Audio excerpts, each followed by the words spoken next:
I just figured because you grew up with that. Did you know the story when you were growing up? Of Judas? Yeah. Yes. I didn't. I feel like you're implying that Pat is like religious or something. I'm so much an atheist. I can't believe everyone else isn't the an atheist. Story.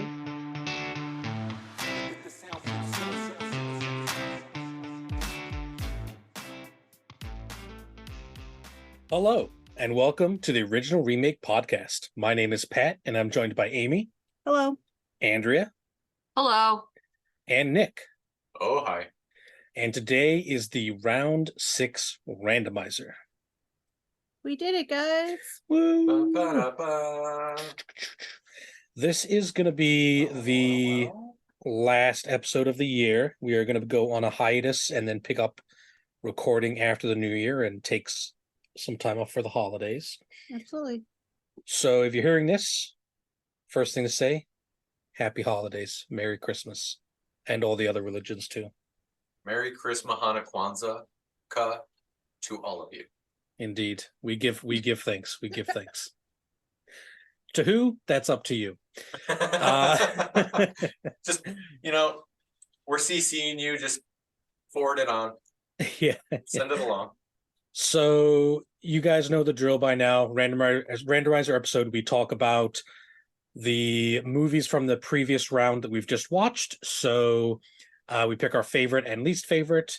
We talk a little bit about what we're watching or what we've watched recently on TV and in movie theaters. And then we will take some listener questions as well. Probably a good thing to start out with kind of a reminder of the films that were for this round, because they're all over the place, and we've been recording all over the place as well. So I picked Ravenous. Andrea picked Final Fantasy, The Spirits Within. Nick picked Antitrust, and then Amy selected AI. I forgot about AI. Are the films.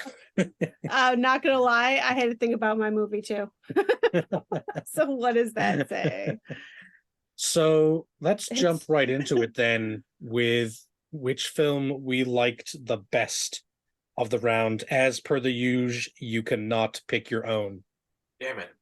Yeah, sorry.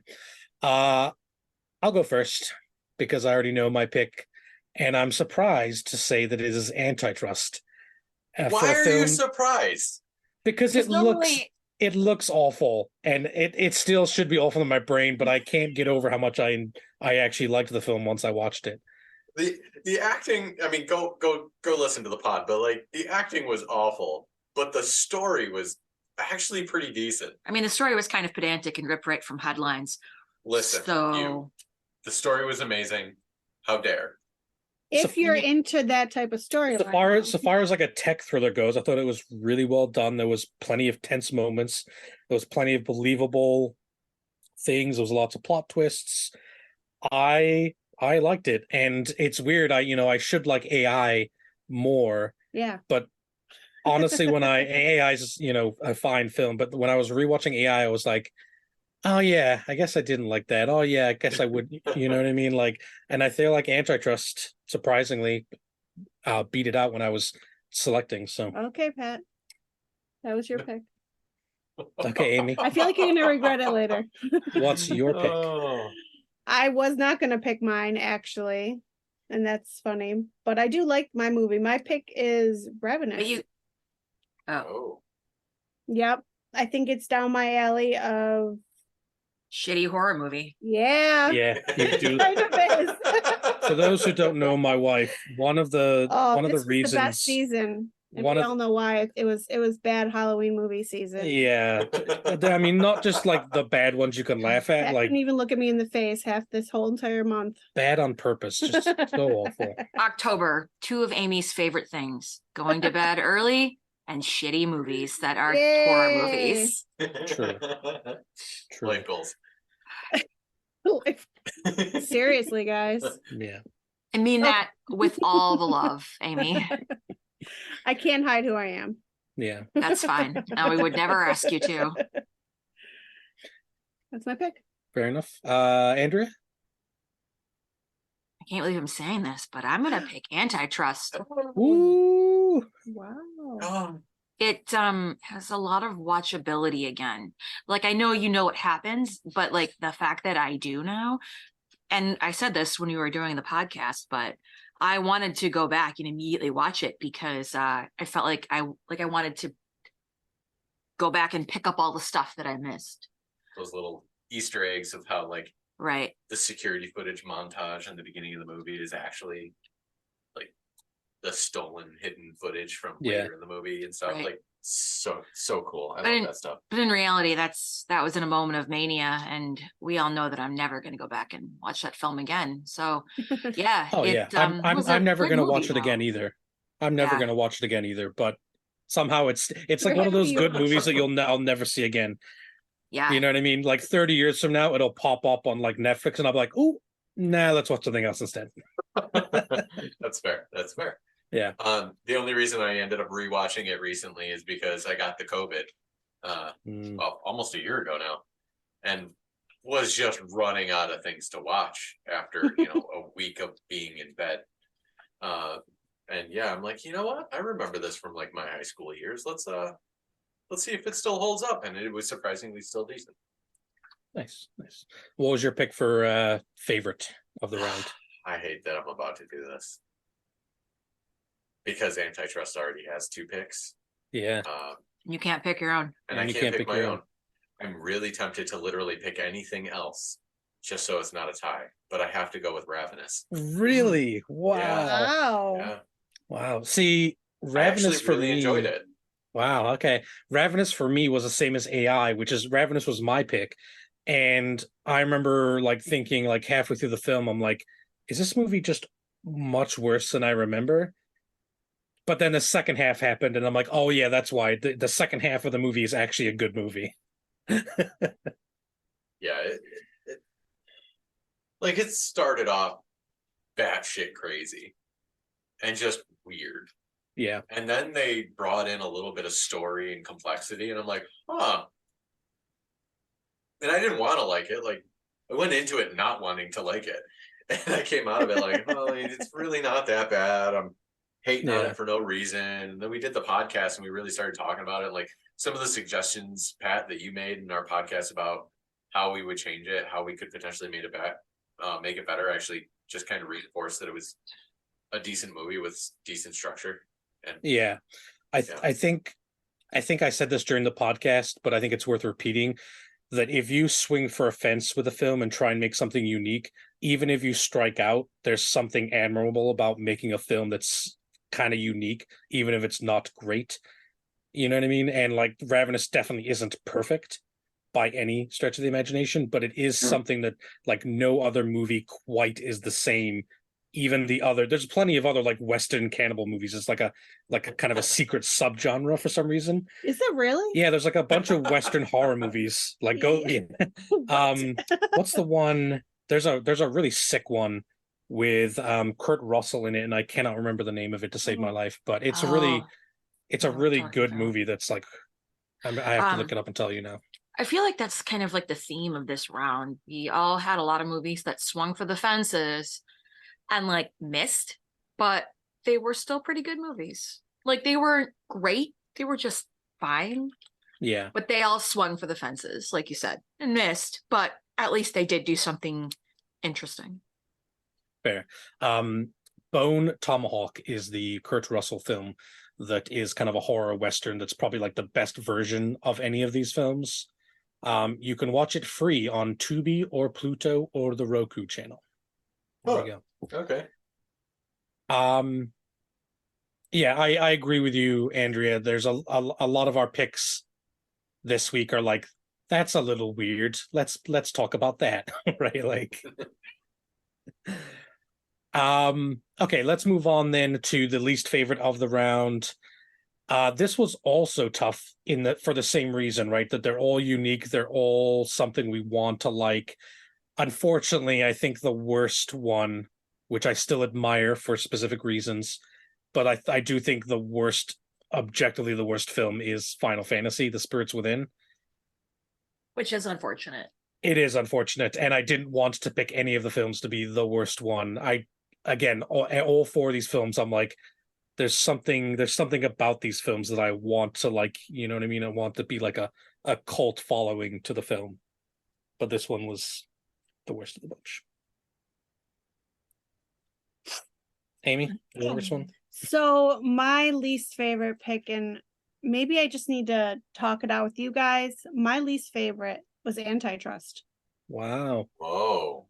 And honestly, the only I guess I'm not into the whole. It was a slow start. Maybe I just wasn't brought in. I'm not interested in that type of drama. You just hate Tim Robbins, is that it? Absolutely not. I just wasn't interested at all. I was interested in Final Fantasy. I wanted to know, even though they didn't give me the answers sometimes. That's not right. Yeah. I feel that's not right. I just want to point out Oh, that my wife will watch literally like 4 shitty horror movies in a row, but you put on one slightly dull thriller with no with the murders done off screen, and it's like, no, thank you. why is there no knife in this? Yeah, where's the blood? I want the blood. I'm sorry, I can't help it. I wasn't. Maybe it was just over my head with the lingo, and I say maybe because it is. So that was my pick for least favorite. I know it's not the popular. No, But you're looking back, that is the one I will never watch again out of all 4 of them. Big sad. that also might be true for me. Actually, I bet Antitrust is the one I'm least likely to watch again, even though I picked it as my favorite. Huh. All right, Andrea, what was your least favorite? I mean, I thought mine kind of wasn't great in comparison to the others, but AI was pretty dull. So I think I'd pick AI as my least favorite. It's weird because when we recorded the podcast, there wasn't too many changes, I don't think. And I don't know, maybe because we didn't know what we wanted to do, but I want to change it, but I don't know how to change it, you know? Yeah. Sometimes you just can't polish a turd. That's true. I get it. That's true. Makes All right, so those were the films for the round. Let's move on and chat about what we have watched. Wow, rude. Oh no, I forgot Nick. Wow, so rude. Oh my god. Oh, So rude. Patrick. You know what? To punish myself, I'm gonna leave it in the podcast. I'm just gonna. Yep. I'm not even gonna cut out the fact that I skipped you. Maybe Fine, even Nick. make it Tell the us. stinger. Failure. Oh dear, No. Nick. Go ahead. I guess. I don't want to. I would love to know. He's gonna say Final Fantasy with me. Wow. Actually, I was gonna be that guy who says equally, I think AI and Final Fantasy are on that list for me. I'm having a really hard time picking between the two for very different reasons. AI is one of those things where I don't think the story could really change too much and still exist as the story that it is. Mm-hmm. And I think we kind of vetted that out in our podcast. We don't know how to fix it. But Final Fantasy is one of those things where make it a little bit less of a technology demo and something with a little bit more story, and it might actually turn into a decent movie. Right, but it just didn't hold Final Fantasy is kind of weighed down by the technical issues, right? You can only do so much at that time. Especially now. Like when it came out, I was all about it, but especially now, I don't think the CG holds up to the scrutiny that I try to put it in now. And I know that's also kind of in conflict from what I said when we were talking about the movie in that podcast, but for the time the CG was excellent. But now I can kind of see some of the clunky things that drive me nuts about it. And you know, there's something you could fix there, but it also made it one of my least favorites of the round. I mean, I think the thing about Final Fantasy is the shitty writing and the crappy voice acting from a good chunk of the cast. Okay, thank you for saying a good chunk of the cast, because Steve Buscemi Oscar-worthy performance. Definitely. He did a great job. Okay. Listen, picking 2 movies is against the rules, but as I've spoken about multiple times, the rules are made up, so we'll allow it. Especially when you skip me. Yeah, and I feel bad that I skipped you, so you get an extra rule breaking, do what you want moment. All right. We're gonna move on now for realsies to the what are we watching, what have we watched section. And before we kind of go in through kind of a list of what we've seen and kind of talk about our thoughts, there's something we have to discuss as a group. Uh-oh. And that is finally, Oh no. my castmates have all watched one of the best shows ever made. And that Here it is Ted Lasso, baby. Since the last randomizer, I have watched the entire run of Ted Lasso again, which is my 3rd run through since the show finished. I absolutely love it. And I think Nick and Andrea, you liked it too. Please explain. We all thought it was Popeye. Okay. You guys actually finished the show? Yes. We did, yeah. You did? I am annoyed that we're doing this podcast today when I don't feel like talking, since I have so much to say about this show. Do it. Say the things. I don't know. We can save it for a special Ted Lasso episode where we only talk about Ted Lasso, but then you have to Like a talk about it for an Christmas hour. If you want to, sure. Yeah, that would be great. I would love to have a Ted Lasso power Oh. hour. We're All gonna right. add that to the series Cat where we heart talk just about. grew. Done. I'm not even joking. If you guys will commit to a A Ted Lasso power hour. Ted Lasso special, Christmas special. Yeah, absolutely. Oh, God. Perfect. Pat's heart grew 3 sizes that day. I already have like Yes. 10. Yeah, I already have like 10 pages of Ted Lasso notes, so no work is Wait, required. Pitch, does that mean we have to watch the season a 4th time now? You have to watch. Yeah, no. All right, we'll leave Ted Lasso alone. But But yes, fair warning, listener, you're getting a bonus episode. we have watched Ted Lasso. It was great. To be Perfect. To be continued. I know. Who wants to go first on kind of what they've been watching? continued. Oh man. I've had so much rehearsal and so many performances for theater. Like, But we're talking this series. I know that, So but when did it start? oh man. Yeah, see, you don't even remember. It's been It's like a like over couple. the- It's been like 2 or 3 months. Yeah, but at the beginning, I was in a show, and then I was producing a show, and then I just came back from a show. So I've seen a lot of good theater and a lot of shitty theater. And you won an award for your theater. Congratulations. Oh, thank you. Many You're welcome. awards. Many awards, actually. Many awards. Ladies, stand up on your soapbox. Oh goodness. Well, I went to a theater festival, state theater festival. And the play that I was in that we took was The Vagina Monologues. Our director is fucking amazing. I love her. She's so talented and so awesome. And the cast is just absolutely just a sisterhood that I have not had an experience like since college, and one would argue ever. And we won the festival adjudicator awards for best director, ensemble, best director, performance, technical design, and one of the girls won best actor. One of the 4 adjudicator awards for best actor. And then Nick and I entered our set for Arsenic and Old Lace to the design competition, which we also won. Indeed. And I'm super excited and proud of all those things. Absolutely. That's pretty Awesome. great. Yeah. So you've been busy. I understand if you haven't seen a lot of movies. That's okay. I mean, during rehearsal for all of that, I was also co-producing a show that closed this past weekend.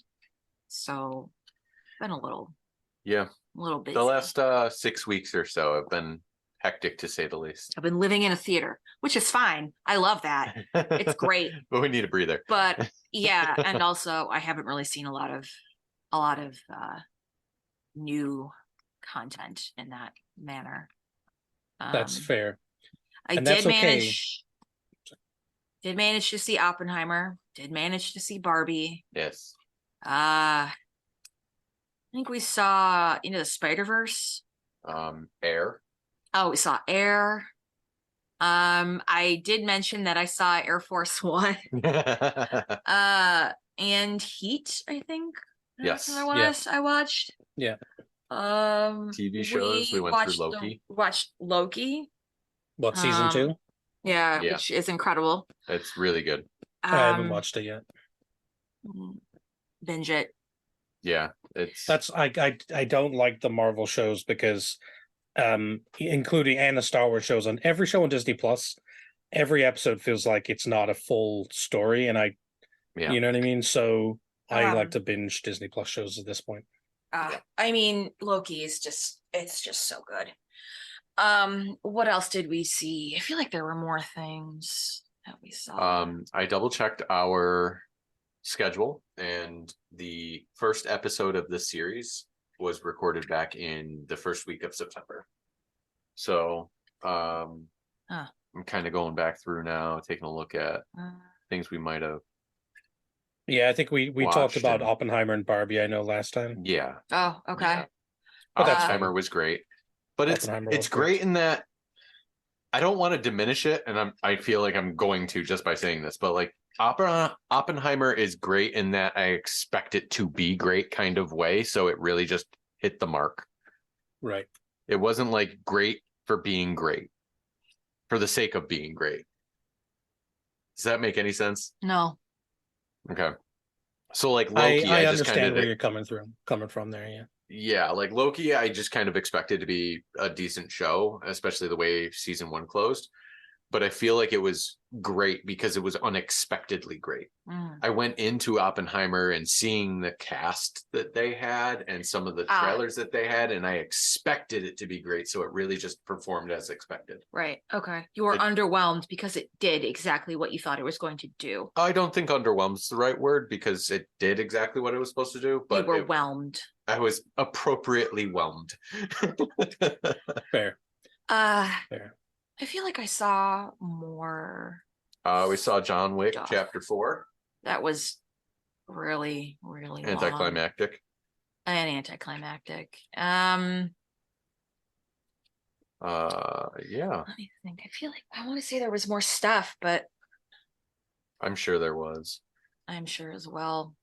I don't want to cross over with a previous series. Right. Because we finished Strange New Worlds the last round. Yeah, that's true. Yeah. That was fantastic, and I do remember talking about it, but it deserves another shout out. Like, go see it. It's great. Yeah. I think that's about it that deserves mention. Amy, you've seen Loki as well, is that correct? Yeah, I started watching the second season Loki. Have not finished after I think the second episode. So okay. I mean, it was good so far. It was living up to the first season, but I have not finished it yet. Gotcha. I will definitely binge it. We saw The Marvels this weekend. Oh, how was that? Everyone seems to have an opinion on it that is very positive or negative. It's fine. Oh, there we go. Aggressively fine. It's trademark. Fine, yeah. It's honestly, you can tell it was hacked apart in the editing room. Made by committee. Like, they wanted to fit in kind of future MCU stuff, so they're like, okay, now we have to do this, so now we have to refilm this. God damn it. But the stuff that's in there's definitely like a much better version of this film out there. There's some really fun stuff. There's some really funny stuff.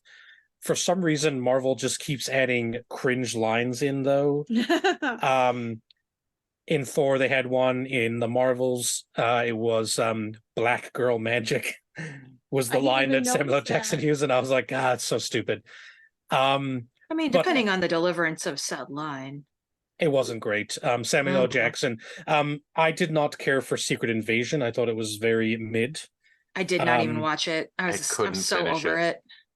But Could but not Samuel L. finish it. Jackson acts like Secret Invasion never happened. So that Huh. was weird to me. Yeah. But there was a really funny part with the cats, the Flurkins, which are my favorite part of the first one. Oh, They're in this, yay. and Andrew, you'll love the sequence that I'm talking It- about. It made it. Yeah. I didn't I want to guess I watch know it, what we're and at seeing the this weekend. end, I was like, "Wow, that That's- was great." there's That's great. there's some great action scenes, some decent fights, and the characters, kind of the interplay between the three main leads, Captain Marvel, Miss Marvel, and then whatever they're calling the other one who doesn't have a name, Phantom or something. Whatever her name Well, is. I think, did they end up saying what it was? Rambo. I don't know. They didn't give her name. Her name's Rambo, Well, Captain it was Rambo. the whole entire movie. Oh. They were trying to Monica make her Rambeau. Monica Rambeau. Yeah, they were trying to come up with a superhero name for her as like a bit, but the interaction between though that was good. The villain was pretty standard, uninteresting, and then the story, they kind of like skipped a movie. This is like the second movie of a trilogy was skipped, and they're like, "Oh yeah, by the way, this happens," like right in the beginning, and I was like, "Oh, okay, that's a major plot point of another film that doesn't exist." Oh. So. Huh. God So damn yeah, it. listen, people are acting like, because this movie bombed, that like finally just desserts Marvel is doomed. Ah, ha, ha, ha. But like the first one made $1 billion. Like people are getting tired of Marvel, including me. And me. But like So over it. it's not that bad of a film, and it's pretty like generic popcorn stuff. I just feel like people expect too much from these films. And like, don't get me wrong, I think the Marvels could have been much, much better, and I do think it's indicative of a lot of problems Marvel has right now. But it was fine. Like, unless you want to, don't waste your money on it. See it on Disney Plus; it'll be fine. You know what they should do with this whole Marvel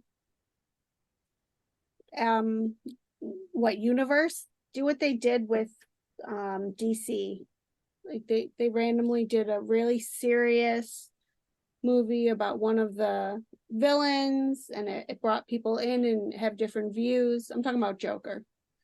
Oh, I think DC is best when they're not doing a multiverse. Every movie that's not part of a Yeah. multiverse is awesome, Maybe. and then anytime they try and Mhm. connect them, they just end up being horrible. Yeah. yeah. Yeah. Yeah, I kind of agree there. DC needs to just stop. I think honestly, Marvel just needs to take a break. They do. Yeah, They need to step back. I think they they need to are. reassess. Yeah. They need to stop releasing a movie every 5 seconds, which they're going to do next year. Next year, they're only slated for one. They need to I think they need to rediscover what was amazing in the very first phase and go back to that. And I think they need to tell their writers to stop Striking. Well, they need to get their writers and the editors to stop cutting corners. I don't think it's a matter of cutting corners at that I don't. level. I don't think it's the ties to writers or the editing. editors. I think it's the corporate structure Yeah. of trying to do Yeah. an overall story. I think if you just let directors do what they want, they'll just make you awesome films. I think that's part know? of the secret sauce of the first 10 years of the Marvel universe. Is it was constant discovery of new characters, quote unquote new characters. I mean, nothing's new when you're coming from the comic book world, but discovering the interpretation of your comic book character on the movie screen. What is Tony Stark going to look like, and how is he going to interact with everybody else, and how is his Iron Man going to be different from the comic book? That blew things up in the beginning. Well, I mean, it's also the secret sauce of just straight up taking a risk. Not just that though, but like they were a small independent organization at that point with some licensing rights. Like Marvel Studios was not Disney. No. And correct. I think Paramount released Iron Man, didn't they? No. No, it was Marvel Studios. No, No, I think Paramount like distributed it or something. Oh, okay. I'm pretty sure like it wasn't the mouse. Yeah, it was Paramount Pictures. But I thought they started Marvel. That's what it was. Marvel Entertainment is what was created to to build the Iron Man series. And then it evolved into Marvel Studios. Paramount was the distributor for it.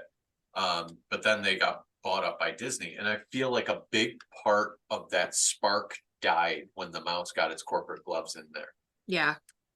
Too What's her worried- face? Kathleen Kennedy? Yeah. She's from Star Wars. Oh, Too worried about, who are we going to piss off with this movie? Do we appeal to every demographic in every movie always? Or are we going to stay true to the characters and deliver a good film? And I feel like they tried to do that middle ground, and it really just doesn't end up being as good as it could be. no. And they're like not putting the time and the effort and the thought into CG. Yeah. That is a big That's- thing. A lot of the CGI has been pretty janky for a Very multi-$100 long million film. time. Yeah. I was actually going to ask you about that without getting into any spoilers or anything, because it's probably something that's on our agenda to see. Yeah. Was it as CG filled as the trailers make it out to be? The trailers make it out to look like literally everything is just CGI. If it is, it doesn't give the same feel as like Ant-Man. It's Okay. Ant-Man. Ant-Man is It- the lowest of the low. It's much better than that. Yeah. Okay. Okay. Yes, it has it. That's not a high bar. I say that because I didn't think the CGI was like super janky for the most part. Okay. no, I Um, meant in the That's helpful to know. in the perspective of, can you tell that the entire movie was each individual actor or actress standing in front of a green screen and the rest of it was made in post? It might just be the way the movie scenes are done, but a lot of them They- are with other actors. Like a yeah, bunch but of scenes there's in a house definitely and- there's definitely copious amounts of the volume use, that circular room that they film things in. Whenever I think I've said this before, whenever a set is a circle, it's because they're filming it in the volume, and it's easier to design sets that are round. So in the Marvels, Samuel L. Jackson, the space station is just a giant circle for It pretty much is. that reason. Yeah. So they can always Oh. have the walls be curved. Huh. It's not always the case. There's a lot of like, we're in a spaceship now. But it wasn't as bad as Ant-Man. Ant-Man was quite a low. You could tell that, Like You know, Quantumania? Nobody yeah, cared. Quantumania, yeah. All right, let's move Also, on don't from name your film Dash Mania anything. Pro tip. So they shouldn't name Captain Marvel 3 Marvel Mania. No. Oh shit. But maybe. No. But I will say, whoever the actress that plays Miss Marvel is great in it. So she was great, and I think the cats were great. Those are my two favorite things about the movie. I mean, Okay. if there are cats in a film, they're always going to be better than humans. That's just True. Just you That's wait. just- Yeah, Wow. the cat scene is really great. I enjoyed that. Basically, the whole theater's like, oh. Yeah. Okay, let's move on from the Marvel trashing to keep talking about some films we've seen. I saw by myself The Creator, which I think we talked about in one of the films. I think it was Final Fantasy, You did. where it was kind of very similar film. I won't go into massive detail here, except to say that I enjoyed the film, and it is a property that, while original, riffs on a lot of other science fiction properties, so it's generic in that sense, even though it's not part of a franchise, which is fine. There's a movie coming out on Netflix called Rebel Moon, which literally just looks like Zack Snyder's version of Star Wars, and I can't wait to see it. And so even though it kind of looks a pretty generic, I don't care. It still looks awesome. I'm down for original sci-fi worlds, even if those worlds are kind of a little generic and a little recognizable, because a studio wants something that they can easily sell or something like that. But overall, great film. Again, costs like under $100 million and looks like better than Ant-Man and the Marvels. So you can make really good films for not a lot of money. outside of that, I don't think I've seen a lot of movies. We have watched some TV shows. Most of the stuff that's worth talking about that we've watched, it's been together. We saw The Flag Means Death. We finished that. Our Flag Means Oh, Death. okay. Yeah. Our Flag Means Death, and we're thinking at least Only at the end heard. of the season it might be over. If it gave an over feel. So Oh. HBO is canceling shows left, right, and center for fun and not telling the people about it.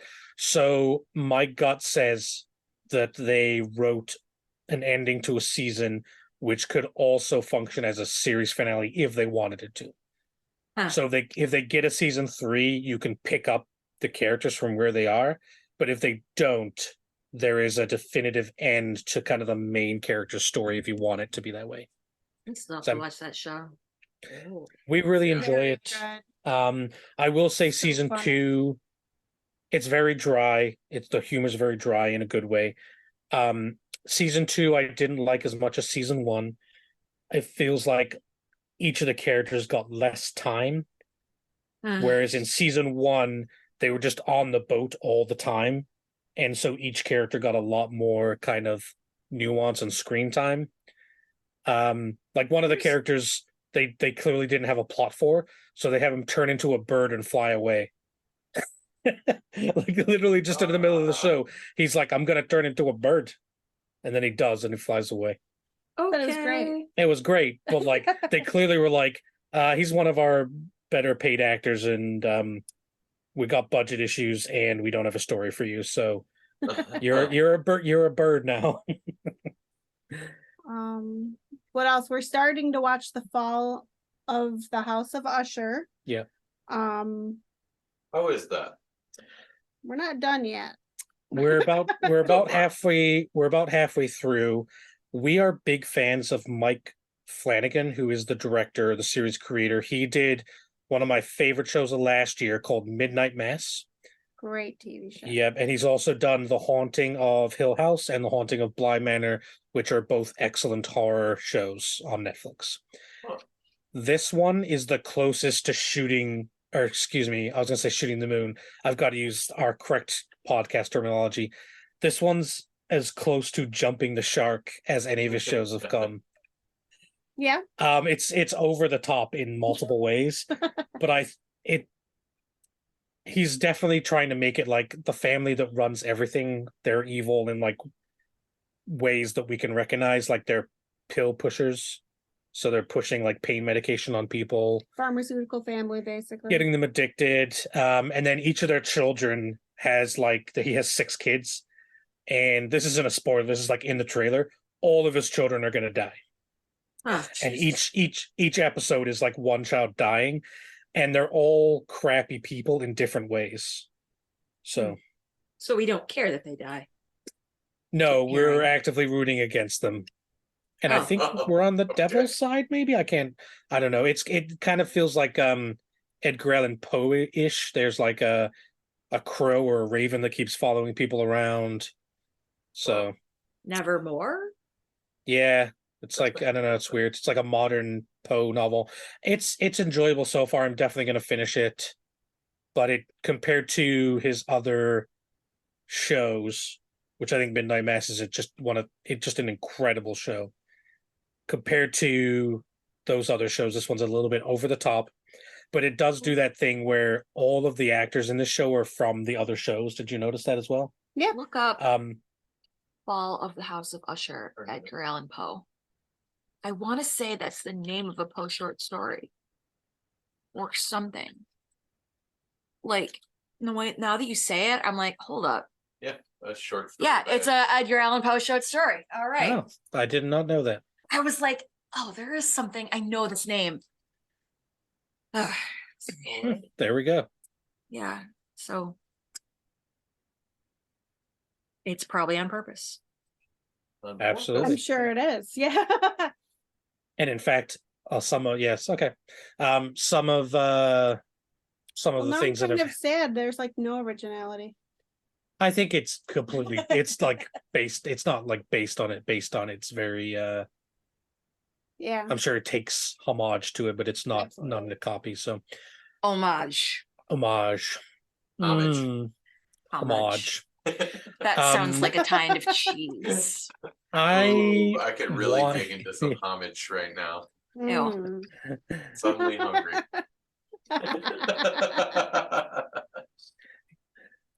I wanted to watch the last episode of this show before the podcast, but I didn't get to it. But I've been watching an animated show on HBO Max called Scavenger's Reign. And it is very bizarre And unique. very unique, riddled, and I mean riddled with plot holes. Doesn't make any sense. Don't think about it. But you can't stop looking. But it's so cool. It's basically Okay. these people are stuck on this. They crash their, it's kind of like aliens, but they never leave the planet. They crash land on this planet, and this planet is absolutely bizarre, teeming with really, really interesting, bizarre life forms that do specific things. The And I don't. creativity in the design is out of this world. Yeah, like there's one plant that pokes you with a vine, then it takes your DNA and grows a copy of whatever it is, and then Oh, afterwards, creepy. the thing that it is, the animal goes up to the group of animals and is an imposter, and then explodes, covering all the other animals in acid, which kills them. And then from that acid, new plants grow again, and they keep repeating that cycle. It sounds very Rick and Morty. Yes, it literally Rick and Morty would get lost on this planet and have the time of their lives. Without all the swearing. Yeah, well, like It's Rick animated. would be like, "Hey, look, that plant looks like a vagina," or it could, because there is a lot of there's a decent amount of phallic-ness to it. Well, that's on the eye of the holder. Or wait, the eye of the beholder. There's dicks everywhere. I did not notice any dicks, guys. Dick plants everywhere. I really enjoy the show, and I'm one episode from the end. I just didn't have time to finish it. But if you're looking for a animated show that's unique and is science fiction, Scavenger's Reign, highly recommended based on what I've seen so far. Well, all right. Okay. I'll add it to the list. Anything else that you've Oh, watched? this last month I've been watching just straight horrible horror movies the whole time. What's that terrible show you watch? I have been rewatching American Horror Story. I've been rewatching American Horror Story because that's what I do. I watched 10 minutes of that show when I happened to walk into a room. One of the worst shows I've ever seen. I don't watch it for the acting. I watch it for the killing and the obscene, uncomfortable feelings you get when you watch it. Awful. You show. might want to cut that out. Wow. I think we just got ourselves on an FBI watch list. Or it's a new stinger. Don't infringe on my rights to free speech. I mean, That's right. We'll murder whoever we want. This is America. All right. Thanks for set. Our internet connections are going to be watched in 5, 4, 3. You assume they're not already. Okay, let's move on to kind of the last segment, which is listener questions. First up is what's a movie you hate but you think has one great thing about it? Who wants to go first? Amy does. We've actually talked about this movie, I believe, in another podcast. The only reason I remember is because Pat and I were talking about it. I rewatched it and realized, wow, this movie's horrible. Way worse than the ones I like. Dracula 2000. Good Have lord. you ever seen that? No. No. Okay. Excuse me, it's called, use its Oh, no. full name, Wes Craven presents Dracula 2000. Okay, I thought you were gonna actually make me feel bad. No. So this movie is a pretty bad, even though it wasn't made in the 90s, it doesn't give any actual real feels of 2000. But the only storyline I do like is that Dracula is actually, his origin is Judas, and I didn't know that the storyline. I looked into it and I really liked it. It's the only thing I did like. You wanna say that? You probably knew about it a little bit more.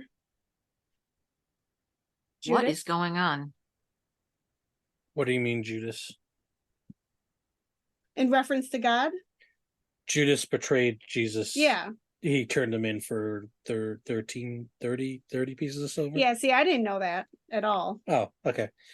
I just figured because you grew up with that. Did you know the story when you were growing up? Of Judas? Yeah, Yes. I didn't. Okay. I feel like you're implying that Pat is like religious or something. I'm so much an atheist. I can't believe Yeah, but everyone you else knew isn't the an atheist. story. What's that? Oh yeah. Well, I I just thought said I it. just assumed everyone knew who Judas was. Yeah, I thought so too. No, because I didn't grow up with the stories of God Okay, in the Oh. Bible. So fair enough. I just I was only subjected to it in and Yeah, Catholic I made it till I was like 10, and then I didn't want to go like all moderately intelligent children. Hey, but okay, yeah. So Judas, Dracula is actually Judas is the twist in that film, which I think is a really cool idea. yeah, I do too. I will go next. I have an honorable mention, and it is the X-Men Origins title sequence where him and Sabretooth go through history's wars. It's really school. cool. Oh, okay. But I didn't want to count it because it's just a title sequence and not part of the actual film. It kind of is, but it kind of isn't. But so I picked the film The Last Jedi, which I think is one of the worst Star Wars films for many reasons. Not in the, Star Wars has gone woke, blah, blah. I think just genuinely it's a bad film, with the exception of the Rey Kylo Ren stuff, which I generally enjoy. yes, those scenes are great. Yeah, specifically the throne room fight is incredible and up there with like any lightsaber fight in the series. And even though I feel like, spoiler alert for a film that's like getting close to 10 years old, Snoke is killed for the wrong reasons. In other words, the director, who I love, just kind of wanted to be contradictory, like wanted to do something that was unexpected regardless of the consequences. Perpetually subverting expectations for no real reason. Correct, yeah. Even with that criticism, I remember my jaw dropping open when Snoke got killed halfway through the film, and then that fight with the guards. It's so cool though. It's just a really great scene, even though again the actual plot point, I felt kind of helped unravel that trilogy. But that scene is also very good put to Blue Sky. Mr. Blue Sky by ELO. Yep. Totally is. It's a thing. Go look it up. It's on YouTube. It does. It works. It really actually does. Works. That throne room fight scene is what I think that throne room fight scene is what I had always thought lightsaber fights should actually be like. That is to say, cool and interesting. Yeah. I stand by what I said. Fair enough. Moving on. We'll let Nick go last because Nick's is a keeper. Andrea, what's your pick? I don't know. I can't think of a film that I can't stand, but would only change one thing. I normally wouldn't watch a film like that again if I hated it so much and only liked one thing about it. If you want to, I'll let you say Dracula 2000 as your pick also. It's funny because as I sat here, I actually had a pick that popped into my head from for the opposite of this question, which is a movie that you like, but has one shitty thing. Do it. The rules don't matter. One. Correct. It's like, whose line is it anyway? I was gonna say Black Panther, the first one. That movie is just chef's kiss. You know what sucks? The scene at the end where he fights Killmonger and they look like gummy bears flying through the sky because the CGI is so bad. Yes. I feel like So much agree. the entire third act of that film is awful. Yeah. Yeah. And it's just like The buildup was fantastic. the buildup was story, fantastic. oh, but that just falling through the that pines. one fight scene is just shit, and Yeah. it kills you because at the end Killmonger's T'Challa is like let me take you back, we'll heal you, and Killmonger's basically like, no, bury me with my ancestors, which is Let me see the sunset. throw me in the ocean. Yeah, because even they knew to escape slavery you had to jump off the boat or some such. It was beautiful. But and then like he wanted to see the sunset one more time, like you just said. Yep. And all of that that beautiful writing, that beautiful moment, that absolute like, this is the epitome of a villain who's not really a villain. He just strongly believes in his values and what he's fighting for. You just happen to be on the wrong side of the screen. I disagree. And then it was just all soured by the fact that you had that bad fight through the freaking air. Yeah, I disagree. I think Killmonger is just like not a good guy at all. He's absolutely the antagonist. His like plan is to like kill women and children.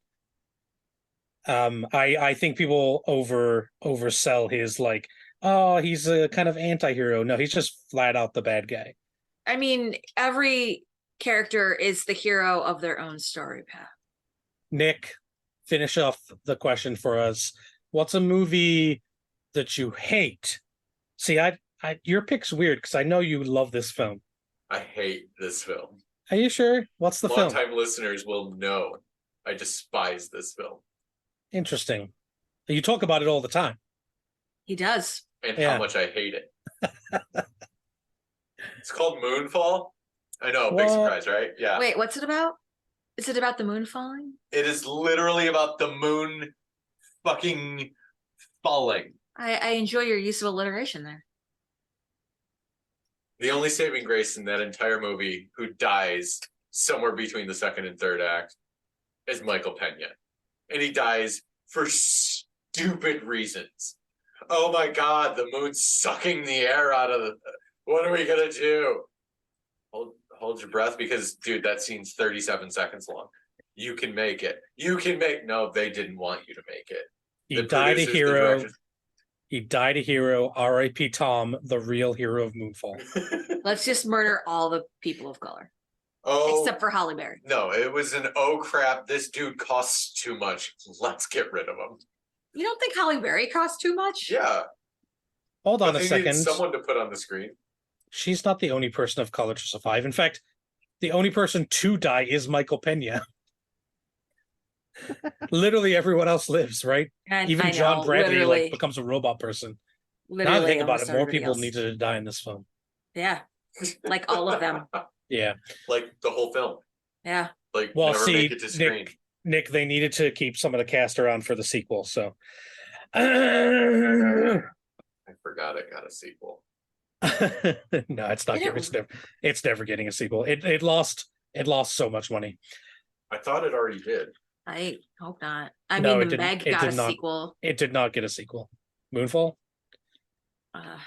You think I wouldn't have made you watch it if it got a sequel? Listen, you. There is a Moonfall 2 teaser trailer. It's probably a fan. It's probably a fan. Yeah. All right. Last question for this podcast and for the year of 2023 is going to be, what's our favorite movie that came out this year? Now, disclaimer, we are filming this in the middle of November, which means not every movie has come out yet. However, I can confidently say, looking at a list of films that have not come out yet, the only one I particularly care about that I'd want to see and might be in contention is Ridley Scott's Napoleon. I thought you were going to say Wonka. No, Willy Wonka is unnecessary. But it's got your boy. It's Timothée unnecessary. Timothée Chalamet should have been in Dune 2, which came out this year, but it's coming out next year, so big sads. But No, Wonka will probably be awful, and if it isn't awful, I still don't care. But what about Trolls? No. Actually, jokes aside, I did just see that they're doing a sequel to Chicken Run, which I freaking love that movie. So you know what? Jesus. Maybe I spoke too soon. Chicken One. It's not gonna Dawn have of the the Nugget. original voice actors though. They're not gonna have Mel Gibson and what's her face that did Bunty, I think. That's fine. Excuse me, Barry. Anyways, so that's really that and Rebel Moon are the only two films I'm kind of looking at and thinking, these might make a list of like best of, but so other than that, we're going for best film released so far in the year. I have three. You have three? Pick. Wow. I can't Okay. pick. Go ahead. Name your three. Tetris, Get off my list. Barbie, and Into the Spider-Verse. Or whatever the name of the movie was that was released this year. Is it Into the Spider-Verse? Across the Spider-Verse. Across the Spider-Verse, excuse me. I didn't think I was gonna love Barbie as much as I did. That movie made me cry. I still haven't seen it. It's so good. It's just the part where Rosario Dawson's character is like talking to Barbie, and Barbie's just like, she's like coming to grips with the fact that she's not enough. And it just got me that like there are actually women that are beautiful and have everything and still think they're not enough. And the fact that you could be a literal Barbie and feel that way is heartbreaking. And I like cried through that entire sequence because it just hurt. And you also cried through Tetris as well. I believe I did not, but I loved how Tetris was just like it combined like the historical fiction part of it with like some video game elements, like when they were like there's that chase scene, and like if a car crashed another car, they would have like a video game effect there. Yeah. And also Taron Egerton's just brilliant. He is and great. And then Across the Spider-Verse was just a beautiful film. Like just I mean I hated how it literally ended in the middle on a cliffhanger, but the film is just animation at its finest. And it's also a very good story, and I like how they continued Miles Morales and the rest of the his other Spider-Man counterparts. Just Spider Peeps. I mean, I realize that all three are very different films, but all three are just absolutely amazing. Right. I really do enjoy the film Tetris. My favorite thing about the film Tetris is the fact that the theme song is the theme song of Tetris, but just somehow Russian. Yes. Dun, dun, dun, dun, dun, dun, dun, The original. You should play original the original Tetris, like the very original one. That theme song is every bit Russian. Yeah. I refuse to play Tetris. I only will play Dr. Mario. Anyways. Oh, no. You are a piece of human garbage. I make a joke. Wow, get out. Nick, since we're talking about Tetris, I think that's on your list, so why don't you go next? It is. Tetris was actually on my list. It's on my list of best movie of the year because it surprised me with how good it was. Right. It was a very unexpected good watch. It checked all the boxes. It was good. It was entertaining. It was, you don't think a story about buying and selling the rights of a Russian game could ever be engaging or thrilling in some way, and somehow that movie ended up being that. And for those reasons, that's going to be my pick of the year. Fair enough. What about you, Pat? What do you got? I have two. I have two in contention. I think my favorite is going to be Oppenheimer, with an honorable mention because I do love Mission Impossible, and Mission Impossible was great. but Oppenheimer is just a really, really compelling film. It's one of those films that you kind of stare at the screen for 3 hours, and what you're staring at isn't particularly exciting because it's mostly just people in rooms talking to each other, but it is compelling all the time. And I just really, really enjoyed what Christopher Nolan did with the film. And I'm happy that it's, made a bunch of money. I think it's in the top 10 of the year, which for a film like this, if anyone else but Christopher Nolan were directing this film, it wouldn't be such an event, right? It probably would be a flat out flop. But because when Christopher Nolan directs a film, You pay attention. People will just go see it no matter what. It was also the last movie that was released right before the actors' strike. Like the actors actually Yes. stopped their press junket and we're like, all right, we're on strike now. Sorry. Yeah. I think it was kind of funny. That's fair. Amy, what about you? What's your favorite movie of the year? I would have to choose Spider-Man Across the Spider-Verse. Yeah. It's good. I like that one too. That'd definitely be in like the top, if I were to make like a top 5. Honestly, Aside from the this year I cliffhanger didn't see ending. a lot of movies in the theater. Yeah, I did see some, but out of all of them, I like that one the most. I probably would have liked some others more. I just didn't see them. If I'm gonna throw an honorable mention out there, I'm gonna have to throw a John Wick 4. I did like John Wick 4 quite a bit, specifically that one scene with the shotgun with the explosive in shells there, Yeah. where it goes over the top. That's incredible. And I also like that they actually ended the series. Yeah. Like they killed him. Did they? Sort of. Yeah, they killed him, right? They left it. I think they left it open. Oh. Yeah, a little bit, but they inferred that he died. So like if there's never anything else John Wick, we can just say he died in that movie and call it. Yeah. Yeah. I think they closed it up fairly nice.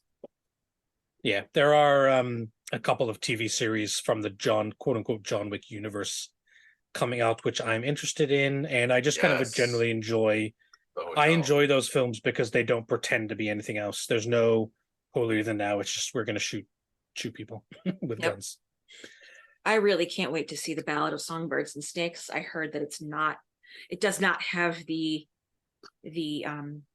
sparkle that the original Hunger Games did, but I really, really enjoyed the book. So today I was actually having such a shit day at work and my brain was just so full of static. I was just thinking to myself, I'm just gonna go to the movie theater, like in my pajamas. I'm just gonna fuck it and go.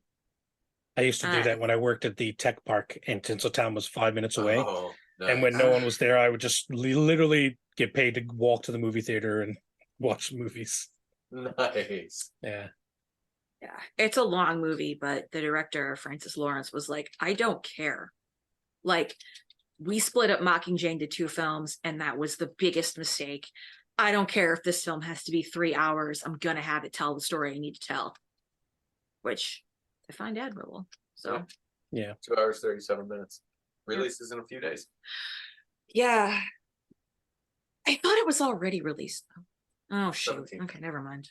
I'm a little disappointed, though, in all of us. None of us picked Fast and the Furious 10 as our favorite movie of the year.